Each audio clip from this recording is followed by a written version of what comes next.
સુરેન્દ્રનગરના મૂળી ખાતે શ્રી માંડવરાયજી દાદાની ભવ્ય રથયાત્રાનું આયોજન કરવામાં આવ્યું હતું.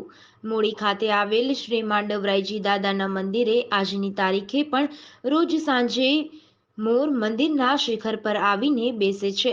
પછી જ આરતી થાય છે તથા કોઈ વ્યક્તિને કોઈ પણ પ્રકારની સ્કિન પ્રોબ્લેમ હોય તો દાદાના મંદિરે ગોળની બાધા રાખવાથી તકલીફ દૂર થાય છે તેવું એક મંદિર કે જ્યાં માંડવરાયજી પોતે સાક્ષાત સિંહનું રૂપ ધારણ કરીને ભક્તોને પરચા પૂરેલા છે.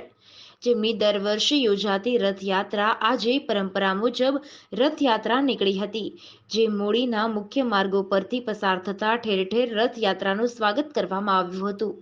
યોજાયેલ રથયાત્રામાં મૂળી સ્ટેટના યુવરાજ રણજીતસિંહ જીતેન્દ્રસિંહ પરમાર, સુરેન્દ્રનગર ડિસ્ટ્રિક્ટ બેંકના ચેરમેન હરદેવસિંહ પરમાર, મયુરસિંહ પરમાર તથા જિલ્લા પંચાયત સદસ્ય રાજેન્દ્રસિંહ પરમાર સહિત મોટી સંખ્યામાં મૂળી ચોવીસીના ગામોના યુવાનો તથા વડીલો ઉપસ્થિત રહ્યા હતા.